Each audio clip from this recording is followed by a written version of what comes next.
inmortalizado con sus famosas frases: "Yo no soy un hombre, soy un pueblo", y "El pueblo es superior a sus dirigentes". En el billete de 1000 pesos colombianos, Jorge Eliezer Gaitán fue un político colombiano y candidato a la presidencia, el cual falleció el 9 de abril de 1948 en la ciudad de Bogotá luego de un atentado, provocando así el famoso hecho histórico conocido como el Bogotazo. Hola chicos y chicas, ¿cómo están? Espero que estén muy bien, lo estén pasando de maravilla. Yo soy Pulguita Pérez, esto es un nuevo video. Ok gente, en esta ocasión les quiero relatar un hecho bastante famoso ocurrido, como ya les mencioné, en 1948. Estoy hablando del famoso Bogotazo, el cual fue una serie de eventos catastróficos y de violencia ocurridas principalmente en la ciudad de Bogotá, pero también en varias ciudades y en gran parte de Colombia, siendo el detonante de todo esto la muerte o asesinato de este líder político. Quiero ser claro y dejar desde un primer momento que todo lo que cuento en este video es información que conseguí al investigar. Quiero ser imparcial, no quiero generar discusiones y tampoco voy a apoyar a ningún partido político ni nada de eso. Cada quien es libre de creer en lo que quiere y apoyar la idea que desee, ¿ok? Así que dejando eso claro gente, y sin alargarnos más, espero que les guste este video y este relato sobre este hecho. Si es así, déjenme saber en los comentarios si les gusta este tipo de contenido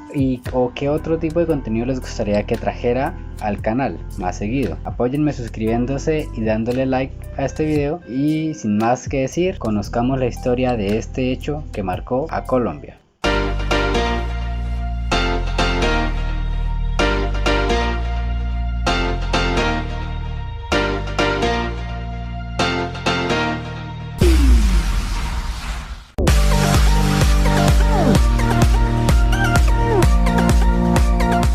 Este evento tuvo varios sucesos antes, durante y después de lo ocurrido en estas fechas. Como datos que se pueden mencionar antes de 1948 y que fueron como los detonantes de que todo esto ocurriera, está que en el primer gobierno de Alberto Lleras Camargo, presidente de Colombia en esa época, el Partido Liberal se dividió en torno a dos candidatos para las elecciones que se celebrarían el 5 de mayo de 1946, los cuales fueron Gabriel Turbay, el candidato oficial, y Jorge Eliezer Gaitán, el candidato disidente. Esta división facilitó que el Partido Conservador acabara con 16 años de presidencias liberales al ganar las elecciones con su candidato único, Mariano Ospina Pérez, quien sería presidente en el momento en que estos hechos ocurrieron. A principios de 1948 hubo un hecho, o mejor dicho, una marcha bastante conocida llamada la Marcha del Silencio, la cual fue dirigida por Gaitán, y su objetivo era pedirle al presidente Ospina que tuviera la persecución del pueblo. Se dice que asistieron alrededor de unas 100.000 personas a esta marcha, y se dice que luego de terminar, Jorge Gaitán pronunció un discurso conocido como la oración por la paz, dirigido hacia el presidente Mariano Ospina Pérez, en el cual le decía: "Señor presidente, le pedimos cosa sencilla para la cual están de más los discursos. Le pedimos que cese la persecución de las autoridades, y así nos lo pide esta inmensa muchedumbre. Os pedimos pequeña y grande cosa: que las luchas políticas se desarrollen por cauces de constitucionalidad. Le pedimos no creer que nuestra tranquilidad, esta impresionante tranquilidad, es cobardía". Nosotros, señor presidente, no somos cobardes. Somos descendientes de los bravos que llegaron a aniquilar las tiranías en este suelo sagrado. Somos capaces de sacrificar nuestra vida por la paz y la libertad de Colombia. Tiempo después, y según entiendo sin respuesta del presidente, el 15 de febrero de ese mismo año, Jorge Gaitán realiza nuevamente otra manifestación en la ciudad de Manizales, esta vez con el discurso llamado Oración por los Humildes, como homenaje a una masacre de 20 liberales ocurridas en el departamento de Caldas. En este discurso decía: "Compañeros de lucha, al pie de vuestras tumbas juramos vengaros, restableciendo con la victoria del Partido Liberal los fueros de la paz y de la justicia en Colombia. memoria, os habéis ido físicamente, pero qué tremendamente vivos estáis entre nosotros. Esto y otros hechos que ocurrieron en estas fechas y que ya en este tiempo Gaitán era candidato a la presidencia, generaron tensión entre el gobierno, entre los partidos políticos y entre el pueblo, siendo así que el 18 de marzo de 1948, en vista a la inacción gubernamental frente a la creciente violencia política y especialmente ante los hechos del día anterior en la ciudad de Bucaramanga, en donde grupos no identificados atacaron a ciudadanos liberales, Jorge Gaitán cortó los lazos del liberalismo con el gobierno al pedir la renuncia de sus ministros. Ospina Pérez procedió a nombrar al caudillo conservador Laureano Gómez como ministro de Relaciones Exteriores, el cual a su vez habría vetado a Gaitán, prohibiéndole la entrada a él y a sus aliados liberales a la 9ª Conferencia Panamericana que se llevaría a cabo el 30 de marzo en Bogotá. En esta audiencia estaría Estados Unidos como principal participante, pronunciándose sobre su preocupación por la lucha contra el comunismo. Y en esta conferencia se dice que la delegación colombiana había sido elegido Laureano Gómez para presidirla. Sin embargo, al final la presidió Carlos Lozano y Lozano. Estos son como algunos hechos, claramente hay muchos más, pero para no hacer muy largo esto, estos son como algunos hechos que desencadenaron lo que iba a ocurrir en estas fechas, más específicamente el 9 de abril. Ya hablando un poco sobre lo que pasó cerca de estas fechas y en esta fecha como tal, podemos mencionar lo que estaba ocurriendo en esta conferencia panamericana y también otros eventos que estaban ocurriendo paralelamente a esto. Hablando de la conferencia panamericana, esta ocurría plena en Bogotá, la ciudad capital de Colombia, y su objetivo principal era el de convencer a los países participantes de realizar un acuerdo para declarar el comunismo como una actividad fuera de ley, esto dirigido por el gobierno de los Estados Unidos. Esta reunión daría tiempo después al comienzo de lo que hoy se conoce como la Organización de los Estados Americanos, también conocida como la OEA. Y por otro lado, paralelamente a esta reunión, estaba conformando como respuesta y con la finalidad de protestar contra el intervencionismo estadounidense en varias naciones de América, se estaba organizando un Congreso Latinoamericano de Estudiantes, financiados por el gobierno peronista. Este Congreso Estudiantil fue ideado y promovido por un estudiante de leyes cubanos llamado Fidel Castro, que convocaba a estudiantes de varios países latinoamericanos, entre los que se encontraban Panamá, Costa Rica, México, Venezuela, Cuba y Colombia, con el objetivo de protestar contra Estados Unidos, como ya les mencioné, debido a que muchos países y muchas personas estaban en desacuerdo con que Estados Unidos estuviera interviniendo tanto en ellos. En este grupo o en este congreso que se estaba formando de estudiantes se encontraba el mismo Fidel Castro, quien habría llegado a Bogotá alrededor del 31 de marzo y algunos participantes más llegarían tiempo después. Según relatos, un acuerdo previo realizado el día anterior, o sea el 8 de abril de 1948, entre Jorge Gaitán y Fidel Castro y algunos otros estudiantes que lo acompañaban, se haría una manifestación que terminaría en la Plaza de Bolívar, en la cual Jorge Gaitán daría un discurso, y se habría fijado otra cita para hablar del tema a las 2 de la tarde el día 9 de abril de ese mismo año, pero esta no alcanzó a realizarse debido al asesinato del líder liberal. Algo que mencionar sobre el magnicidio de Gaitán, y antes de hablar de los hechos de este día, es que hay muchas teorías sobre quién realmente fue el que habría acabado con la vida de esta figura política, ya que como principal sospechoso y principal culpable se hablaba sobre Juan Roa Sierra. Sin embargo, hay otros relatos donde hablan que él no fue quien lo asesinó, sino que fueron algunos enemigos políticos, y también algunos relatos hablan sobre que Estados Unidos tuvo que ver con la muerte de este icónico personaje. Sin embargo, la participación de Juan Roa Sierra como la persona quien habría acabado con la vida de Jorge Eliezer Gaitán es la que más fuerza tiene. Y ya dirigiéndonos hacia el día de los hechos, es decir, el 9 de abril de 1948, cabe mencionar que el caudillo liberal Jorge Eliezer Gaitán se encontraba en su despacho con Plinio Mendoza Neira, Pedro Eliseo Cruz, Alejandro Vallejo y Jorge Jorge Padilla, quienes eran algunos amigos del político. Y también, según relatos de Pablo López, quien era el ascensorista del edificio donde se encontraba Gaitán, mencionó que habían dos individuos sospechosos, vistos aproximadamente entre unas 18 a 20 veces rondando el edificio desde mediados de marzo, lo cual le provocó claras sospechas y un sentimiento raro al señor Pablo, el cual avisaría a la secretaria de Gaitán sobre estos dos hombres. Sin embargo, no sé qué sucedió, ya que no encontré información sobre si hicieron algo con respecto a esto o no. A eso de la 1 de la tarde del 9 de abril se dice que estos dos individuos fueron vistos nuevamente. Las apariencias físicas se dice que había uno más alto que el otro, que era más delgado y de mayor edad, y se dicen que los vieron en la puerta del edificio y a sus alrededores esperando y preparados para la salida de Gaitán. A la 1:05 p.m. de ese día, cuando Gaitán y sus amigos se dirigían a almorzar, luego de bajar del ascensor, se dice que Plinio Mendoza tomó a Gaitán del brazo y adelantaron al resto de las personas, y a su vez uno de estos dos hombres, que se dice que probablemente fue el más alto de los dos, vio como Gaitán y sus amigos salían y le hizo una señal a la otra persona, al otro sospechoso, el cual, según los relatos, se dice que estaba bastante nervioso. Y fue así que cuando Jorge Gaitán salió del portón del edificio, giró hacia el norte, acompañado por sus amigos. En ese momento se dice que el hombre más bajo, es decir, el otro sospechoso al que le hicieron la seña, les dio el paso para que ellos salieran, y seguidamente este hombre le dispararía por la espalda a Jorge Gaitán.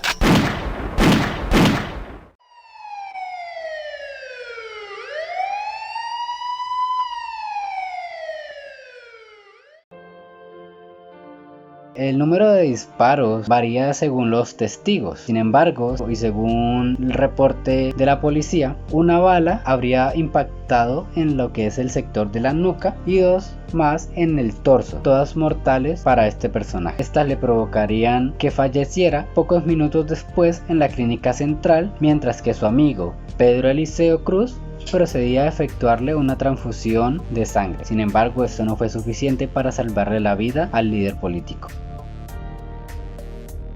Y hablando de los dos hombres sospechosos, se dice que el más alto aparentemente se esfumó entre la multitud, mientras que el más bajo se dio a la retirada retrocediendo y amenazando a los que podrían seguirlo, hasta que el dragoneante de la policía, Carlos Alberto Jiménez, lo capturó. Y para intentar protegerlo de la multitud que lo perseguía y lo quería golpear o tomar justicia por sus manos propias, el dragoneante decidió meterlo en una droguería que no estaba muy lejos del lugar de los hechos, esto pues con el fin de poder interrogarlo y que la multitud no le hiciera daño. Se dice que cuando Carlos Alberto lo estaba interrogando, este joven solo decía: "Ay, Virgen Santísima", dando muestra de los nervios y angustias que sentía. Sin embargo, y pues a pesar de los cuidados de la policía para protegerlo, la multitud enfurecida logró entrar a la droguería y golpearon y lincharon a este hombre hasta matarlo. Luego de todo lo ocurrido, este hombre fue identificado como Juan Roa Sierra, la persona que les comenté que está como principal culpable de la muerte de Gaitán. Luego de que la gente hubiera asesinado a sangre fría a Juan Roa Sierra, arrastraron su cuerpo por toda la carrera séptima hasta las escalinatas del Capitolio Nacional, donde dejaron su cadáver. Allí se podía ver el cuerpo sin ropa y destrozado de Juan Roa, quien habría quedado finalmente tirado frente al Palacio Presidencial, donde permaneció por 2 días, tiempo en que todo aquel que entraba al palacio tenía que observarlo tristemente. Todos estos hechos llevaron a la revuelta nacional en contra del gobierno conservador de Mariano Ospina Pérez, a quien le exigían su renuncia. El mismo día que ocurrió este hecho del asesinato tanto de Jorge Gaitán como de Juan Roa Sierra, fue un día donde hubo saqueos, principalmente en el centro de Bogotá, pero estos muy pronto se esparcieron a gran parte de la capital y finalizaría esparciéndose en varias ciudades de Colombia. Además de saqueos, hubo incendios provocados por los manifestantes. Se reporta que hubo incendios de tranvías, de iglesias, de edificaciones importantes y de los mismos locales saqueados. Esto es algo triste de relatar, el tener que mencionar y contar todo lo que ocurrió este día por la muerte y por otros sucesos también claramente que llevaron al Bogotazo, pero creo que es importante que todos sepamos de esta parte de la historia colombiana y aprendamos un poco sobre ello.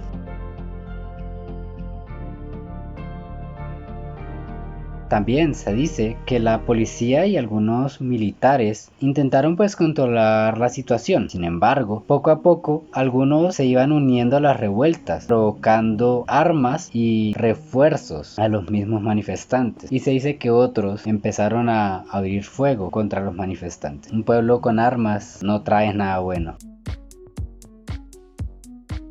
Terminado todo esto, se dice que el saldo de la revuelta ronda entre 500 muertos hasta 3000 muertos, y los daños materiales corresponden a múltiples saqueos, a incendios y derrumbes de aproximadamente 142 construcciones. Algunos comentarios de testigos decían: estos disturbios son conocidos popularmente como el Bogotazo y se considera que representan uno de los momentos más violentos de la historia de la ciudad. Debido a su gravedad y a los altos niveles de violencia, el gobierno decretó el estado de sitio para poder hacer frente a los acontecimientos. Y ya tiempo después, durante el proceso judicial del asesinato, se presentaron testimonios que indicaban que Roa Sierra no fue el asesino, sino que fueron justamente él o los asesinos quienes condujeron a la multitud a tomarlo a él como culpable y a acabar con su vida.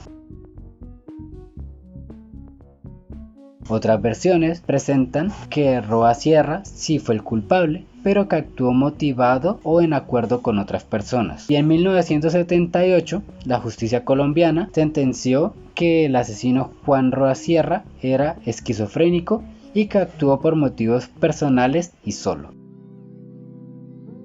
Y además, la hija de Jorge Gaitán dice que la CIA y el gobierno colombiano fueron los responsables de la muerte de su padre. Como les dije, gente, hay muchas teorías sobre quién fue realmente el asesino de Jorge Gaitán, y cada día siguen saliendo testimonios de personas que aseguran que fue una u otra persona. Inclusive, gente, y sin querer meterme en ideas políticas ni querer generar controversias ni nada, hay relatos de personas que dicen que a Jorge Gaitán lo habrían asesinado ya que tenía muchas posibilidades de ser elegido como presidente y sus ideas políticas no le ayudaban de mucho a sus enemigos políticos, pero cada quien es libre de pensar y creer en lo que considere que ocurrió ese día. Pues ya como para concluir lo ocurrido en esta época y en este suceso, pues como les comenté, hubieron hechos que ocurrieron antes, durante y después. Los hechos ocurridos después pues fueron las consecuencias de todo esto. Entre estas podemos mencionar que la principal consecuencia del Bogotazo fue pues el asedio por alrededor de 3 días de violentas protestas, de desórdenes y de represión del pueblo. Un levantamiento popular en armas que se dirigió hacia el Capitolio Nacional y los disturbios ocurridos no solo en Bogotá sino en gran parte de Colombia, donde inclusive algunas personas dicen que esto pasó de ser una venganza por el magnicidio de Jorge Gaitán a liberar como el enojo y la rabia que tenían algunas personas hacia la política y hacia el gobierno, destruyendo así la ciudad de Bogotá y otros lugares del país.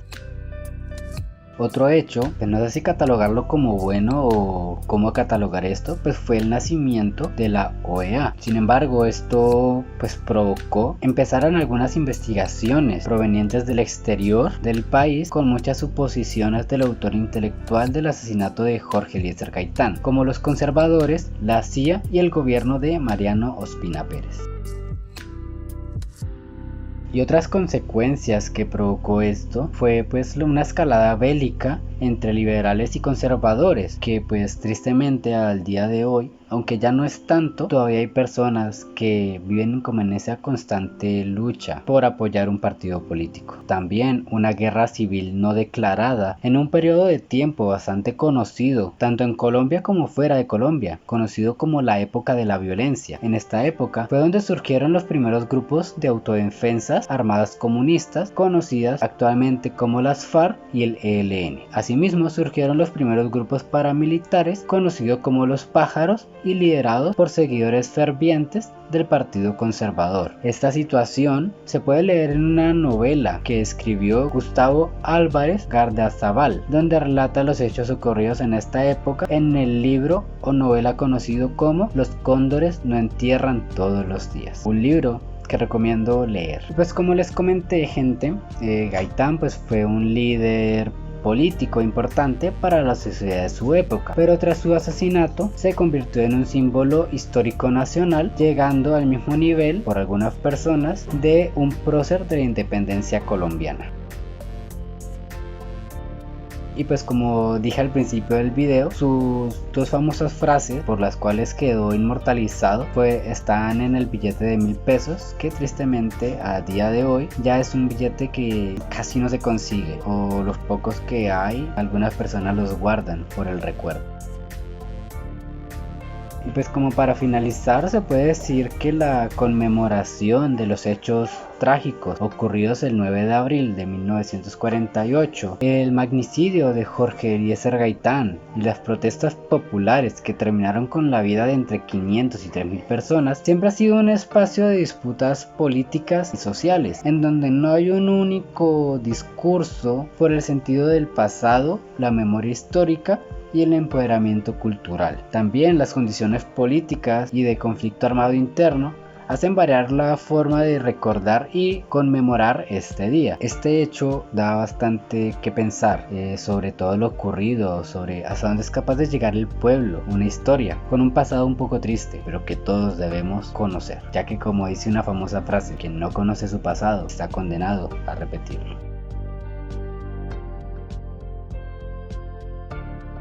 Pero bueno, gente, así concluimos este video y este relato sobre el magnicidio de Jorge Eliezer Gaitán, un político y candidato a la presidencia de Colombia, que tenía unos ideales y que acabó de una forma que nadie debería ni merece terminar su vida así. Déjenme saber en los comentarios qué piensan sobre este hecho, sobre todo lo que ocurrió antes, durante y después de esta fecha, si consideran que lo que ocurrió estuvo bien o habría otra forma en que todo esto hubiera podido acabar. Déjenme en los comentarios, me gustaría saber qué piensan sobre todo esto. Y pues también déjenme de pronto qué otras historias les gustaría que les trajera al canal, o de pronto qué otro tipo de contenido les gustaría que trajera con más frecuencia. Sin más que decir por este video, espero les haya gustado y entretenido. Si fue así, denle like para saber que les gustó, suscríbanse a mi canal para que me apoyen y sigamos creciendo juntos. Los quiero mucho, gente, espero que pasen un feliz día, una gran semana y nos vemos en la próxima. Los quiero mucho, tengan un feliz día y cuídense mucho. Los quiero. Adiós.